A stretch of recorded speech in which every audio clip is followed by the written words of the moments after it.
Ou seja, o INCRA é subordinado ao movimento social. Subordinado ao movimento, porque o INCRA não tem força. Se o INCRA não cumprisse o que eles determinavam, eles queriam capotar o carro do INCRA, botar fogo, eles ameaçavam. E o INCRA estava subordinado ao movimento por medo do movimento. Subordinado. E hoje é mais um dia icônico aqui nessa CPI, onde o seu Josivânio e a dona Noêmia vieram relatar, pessoas que passaram décadas sob o jugo do movimento, vieram relatar aqui que é como se tivessem vivido num cativeiro.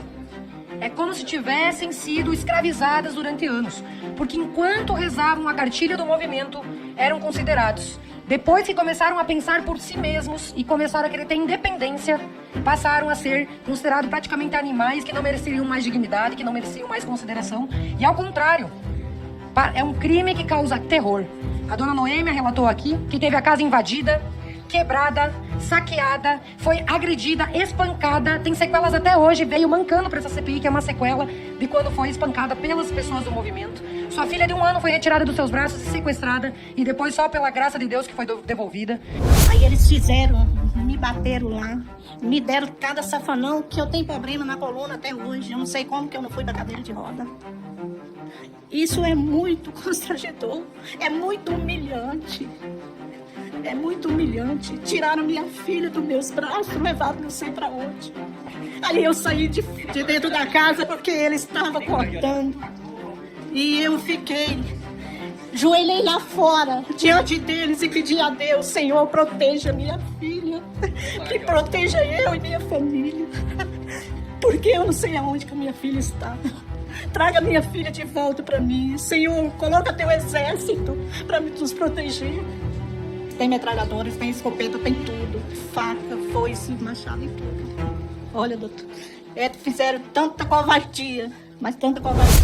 E essas pessoas são testemunhas que viram o dia a dia do movimento e vieram aqui relatar os crimes do movimento. Como a gente percebe esse movimento, presidente? Explora pessoas humildes que ou rezam a cartilha ou são violentadas e perdem a sua dignidade de pessoa humana. Passam por uma lavagem cerebral, são ideologizadas e têm que obedecer. E a partir do momento que começam a pensar por si mesmas, como falamos, são expulsas e até mesmo ameaçadas de morte. Eu vi num relato de notícia que vocês talvez tiveram que pensar até em mudar de identidade pelas ameaças que passaram a sofrer. Então, presidente, uma coisa que eu quero sugerir ao relator é que a gente criminalize esses movimentos que têm fachadas em movimentos sociais e são um grupo de terrorismo urbano e rural, porque isso que eles fazem com as pessoas não é digno de um movimento social. E eu queria perguntar para o senhor comentou, senhor Josivânio, que uma das coisas que foi sugerida ao senhor participar era de uma escola de formação em Santa Catarina, que deveria passar por 6 meses tendo a formação no movimento. Eu queria que o senhor falasse mais sobre o que o senhor ouviu dizer, como funciona essa escola de formação que tem no estado de Santa Catarina. Eu não conheci essa escola, mas fui até convidado para fazer parte, para ir fazer esse curso lá. Que essa escola ensina um tipo de guerrilha. Você aprender a atirar, você aprender a se defender, a rolar, a fazer isso. É uma escola preparando a pessoa para a guerrilha.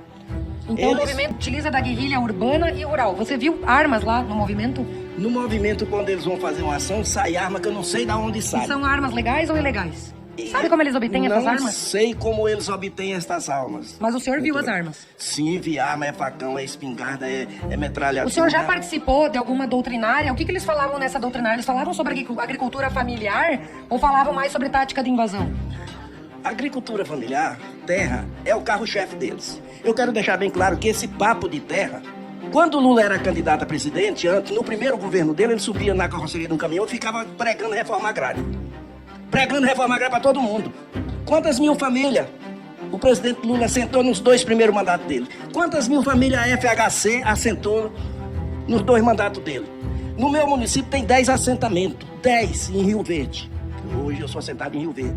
10 assentamentos. Não tem um feito pelo governo Lula, tudo foi feito pelo governo FHC. Quando o senhor começou a sua rixa com a MST? Foi quando o senhor foi atrás da titulação ou foi quando o senhor não quis cumprir com as invasões e atos de guerrilha que o movimento queria fazer? Sim, quando eu não quis aceitar esse tipo de ações que eles queriam fazer. Porque o senhor queria agir honestamente, plantar, colher? Honestamente, eu queria minha terra para me plantar, colher, junto com as pessoas. E o senhor acha certo invadir, ameaçar e violentar as pessoas? É errado. E era isso que o movimento fazia? Era isso que fazia. Por isso que eu fui no INCRA, porque eu pensei que lá era onde eu ia encontrar a terra, não era E no o que o senhor movimento. encontrou quando chegou no INCRA? Chegou, quando eu cheguei no INCRA, ele falou que lá não era lugar de terra, não, que eu tinha que procurar era movimentos. Ou seja, o INCRA é subordinado ao movimento social. Subordinado ao movimento, porque o INCRA não tem força. Hoje já tem mais um pouco, mas não tinha força sobre o movimento. O INCRA, quando chegava nos assentamentos, que tinha o MST, que era acampamento ainda, pré-assentado, se o INCRA não cumprisse o que eles determinavam, eles queriam capotar o carro do INCRA, botar fogo, eles ameaçavam. E o INCRA estava subordinado ao movimento por medo do movimento. Subordinado, eles chegavam no INCRA lá em Goiânia lá e invadiam. Quantos anos o senhor passou no MST, no movimento e no assentamento? 2 anos. E o senhor chegou a ver cheiro de documentação, de titulação e independência? Titularização, nem fala. Acha lá. que o movimento Ele quer dar titulação para as pessoas ou não? que dá documentação, ainda mais o governo Lula, não dá documento pra ninguém, não. Ele quer que a terra fique na mão dele, ele quer pra eles ficar manobrando tudo. Porque na hora que der Manobrando documento, as pessoas como massa de manobrando manobra. as pessoas. E se a pessoa quer pensar por si mesma e ter opinião própria, o que eles fazem? Ah, aí já não reza na cartilha deles, não. Ele não gosta disso. Que você seja independente, que você tenha a sua vida. Que eu tenho terra hoje, eu quero deixar claro aqui pros senhores, pras senhoras. Eu tenho 4 alqueires e meio de terra. Não foi o INCRA que me assentou, não, minha senhora. Não foi o MST, não. Quem me assentou lá foi a Polícia Federal que intimou 10 do INCRA. 10 falou, você vai dar uma terra para essas 5 famílias, não é onde vocês querem, não, é onde eles quiser. Isso depois de 1 ano, eu fora da terra, brigando na justiça. O senhor, eles faziam uso de mulheres e crianças como escudo humano nas Vai invasões? ser a tática deles. Primeiramente, quando tem uma ação, quem vai na frente é as crianças e as mulheres. Tem a criança, o MSTzinho, tudo de vermelho. Eles manipulam a mente das crianças também? Vai as crianças na frente, vai as mulheres, depois, se sobrar, é que os homens entram na batalha. Isso é uma covardia, o senhor não acha? Mas é covardia, é que é pra ninguém peitar. É porque é criança, quem é que vai querer agir contra as crianças, contra as mulheres? Então, é a tática. Ninguém fecha o olho pra isso, não. Não adianta ninguém dizer que é mentira, porque não é mentira, não. Ninguém tá aqui pra Então, mentir. qual que o Eu não tô senhor aqui pra acha que fazer é? comédia, Qual não. que o senhor acha que é o objetivo do MST na experiência que o senhor teve com o movimento? O MST? O que eles querem, afinal de contas? Eles querem cargo de governo, usar todo o poder que tem, cargo. Você não vê que tá brincando do MST com o Lula aí, diz que tá invadindo terra porque o governo não tá cumprindo com eles, não dando os cargos que eles querem. Então eles querem isso, é apossar, é dinheiro, é cargo. O senhor falou que o líder de Goiás era Valdir Mizerovski. Sim. O senhor sabia que depois da invasão da fazenda em Santa Helena em 2016, ele foi indiciado pelos crimes de ameaça, usurpação, constrangimento ilegal, sequestro, cárcere privado e organização criminosa? Quais os crimes que o senhor viu deles, que o senhor presenciou que ele fazia com as pessoas? O que ele fazia com as pessoas no movimento? Isso que ele fez com nós. Isso foi um crime. Resume rapidamente o que ele fez Isso com foi vocês. um crime, as ações criminosas de invadir, né? De invadir, isso é uma ação criminosa. Invadir o que não é seu, O barraco de vocês, né? invadir o nosso barraco, invadir fazenda. Destruir. Violentar, agredir. Isso é um movimento social, gente, pelo amor de Um movimento Deus. criminoso, o senhor não acha? É um movimento criminoso. Quando tinha eleição, eles obrigavam vocês a votar nos candidatos deles? Lá quando... Ou o senhor não presenciou o Não período de presenciei, eleição? porque na época parece que não teve nenhuma eleição. Nessa época que eu estava lá, parece que não houve nenhuma eleição. O senhor exerceu o cargo de coordenação financeira? Sim. O senhor mexia com o dinheiro? Pra quem que ia o dinheiro? Como é que era? Tinha a mensalidade? Como é que funcionava? Correto. O dinheiro que eu coordenava tinha 5.000 cabeças de gado dentro da fazenda arrendada depois que o INCRA... Fazenda arrendada? Eles arrendavam parte da fazenda? Sim, depois Pra que- outras pessoas, porque isso é legal, o senhor sabia? Sim, antes do INCRA negociar essa fazenda, tinha um pecuarista que já arrendava os pastos do fazendeiro. Já arrendava, era 5.000 cabeças de gado, já arrendava. Quando a fazenda passou a ser do INCRA, que o MST assumiu a posse, o Beto de Palmeira continuou deixando o gado lá. Mas aí o pagamento, em vez de ir pro fazendeiro, porque não era mais o dono, já ia pro MST. Aí eles já me colocaram de coordenador financeiro. Então eu pegava esse dinheiro, tudo ali. Quanto era por mês, mais ou menos? Hoje eu não tenho assim a certeza, mas era por cabeça de gado. Mas era 5.000 cabeças de gado, mais ou menos por aí. Por alto. Porque quando eu cheguei, esse gado já estava. Mas eram umas 5.000 cabeças de gado. Hoje é em torno de mais ou menos R$50 por cabeça. Mais ou menos isso aí que é o preço, o valor por cabeça. E aí aquele dinheiro, na hora que o Beto pagava, nós sentava com os militantes todos. Aí eles iam fazer as contas daqueles dinheiro. Aí eles pegavam uma parte e falavam, Joviano, essa parte aqui é para repartir para as famílias, essa parte aqui. Aí nós fazia as contas, vamos fazer as contas, Gil sentava tudo, vamos fazer as contas, repassava aquela quantidade e outra quantidade. Essa daqui é pro movimento se custear.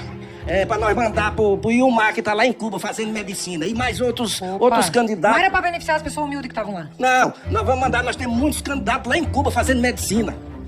Eu falei, mas nunca chegou nenhum doutor lá de Cuba aqui? Não tô vendo nenhum. Tá tudo pra lá fazendo medicina. Nós temos que mandar, nós temos que sustentar os nossos alunos lá também. Né? E aí, eu falei, não, tudo bem.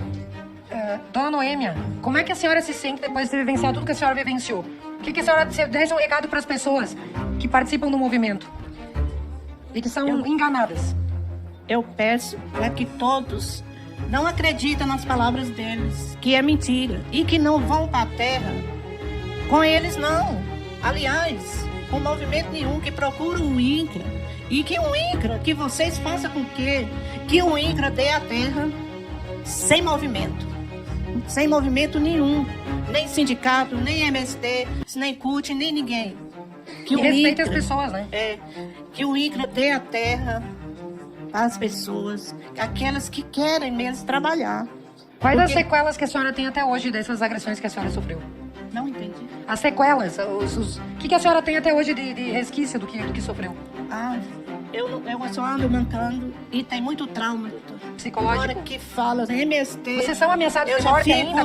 Como é que é a vida de vocês hoje? traumatizada. Vocês se sentem seguros? Não, eu não sinto segura, doutor.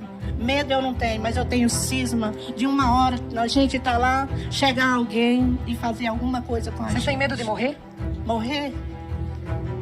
Mas Deus vai me proteger. Deus vai me proteger, eu com a minha família. Porque eles não vão encostar a mão em nós, não. Porque Deus está com a gente. Porque eu confio em Deus primeiro e depois na justiça. Olha, eu quero agradecer a vocês por terem dado esse testemunho. Vocês foram vítimas de um movimento terrorista que causou terror e quase morte na vida de vocês. E obrigado por terem vindo dar esse testemunho e esclarecer para o Brasil um movimento terrorista e criminoso que é o MST e como ele age com as pessoas. Muito E obrigada. outra coisa que eu quero dizer que quando nós estávamos fora, lá em São João, eles vinham perseguindo e dizia que ia matar meu esposo, tirar o coração dele e passar na bandeira para fazer o terrorismo, para me fazer Esse tipo de isso. ameaça vocês sofreram? Eu sofri Presidente, isso. passa pro próximo. Eles falaram Escuta a isso. verdade, Não, deputado. presidente. Escuta a Eu tô verdade. falando a O que verdade. vocês fazem com as pessoas? Eu tô falando a verdade. Eles falaram isso, que ia arrancar o coração dele e passar na bandeira do MST. Meu É. Deus. Eles falaram isso. Presidente. Muito obrigada, dona Noêmia. Movimento terrorista, isso que é o MST.